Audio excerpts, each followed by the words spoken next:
Welcome to the Business Blast Podcast. I'm your host, Tyler Wagner. This episode is brought to you by Wags Media. Wags Media provides you with everything you need to generate more customers and grow your brand. Head on over to wagsmedia.com, wagsmedia.com, to enter a contest where you can win a free, done-for-you custom website valued at $2,500 for a limited time only. Now, let's jump into the episode.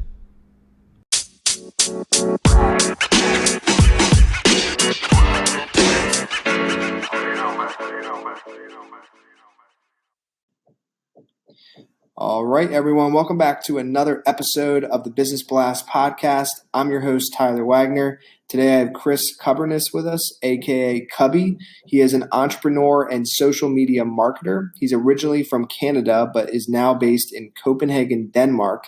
Cubby is a family man, advocate for hard work, and a wearer of many hats. So welcome to the show, man. Hey, thanks a lot for having me.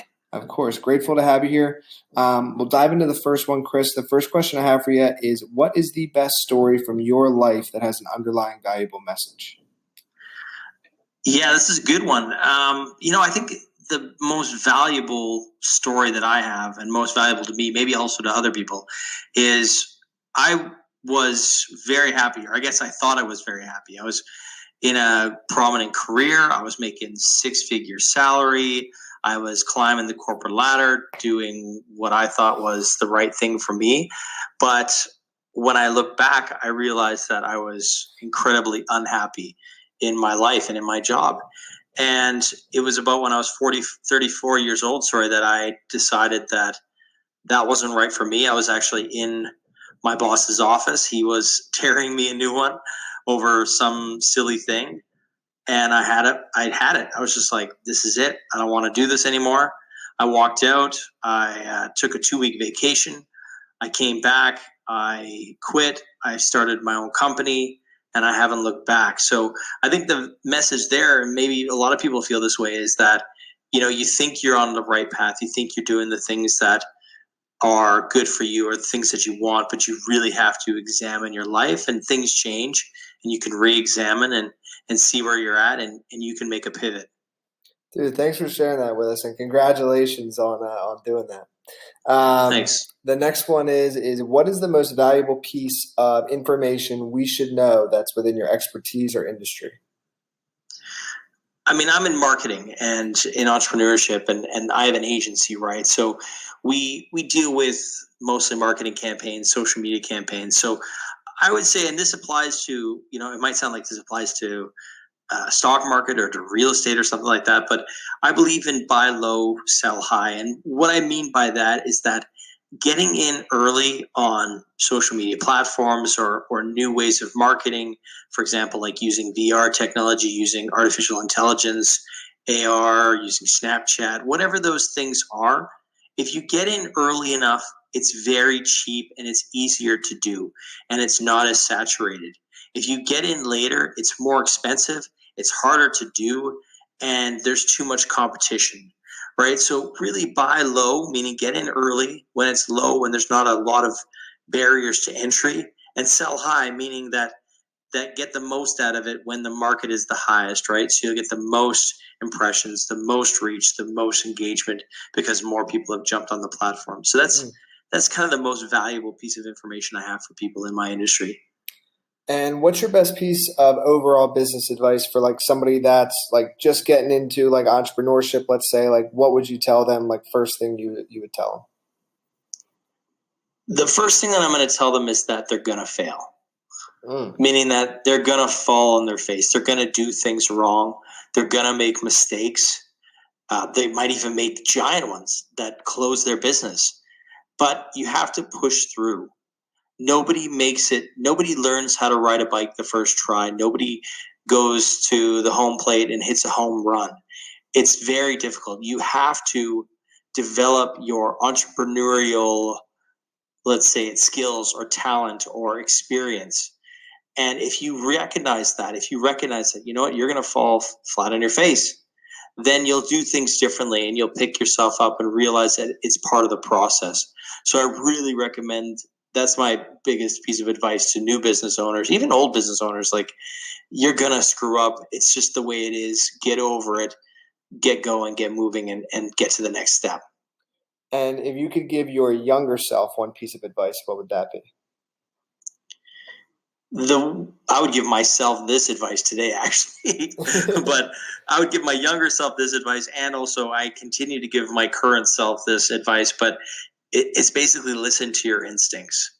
So and this might not be the truth, or this might be not the same for everybody, but I find that when I listen to my instincts, that little voice inside that says, oh, you shouldn't do that, or this is probably not the best way to do that, or you shouldn't take this risk, or you should do this. Or when I listen to my instincts, I do way, way better.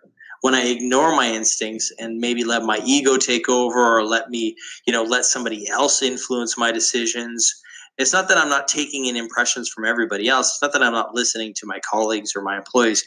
But when I over-index on that, when I listen to them too much and not listen to my own instincts, that's when I've lost the most. So I believe that listening to your instincts is probably key for me now, and would be back in the day as well. And in your opinion, what is the key to happiness?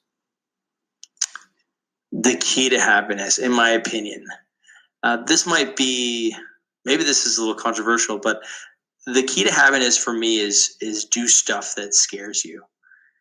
Meaning that reward, or the good things in life, whether that's family or love or money, whatever it is you're after, like a Porsche, a Ferrari, whatever the things are you want, those rewards aren't created without risk.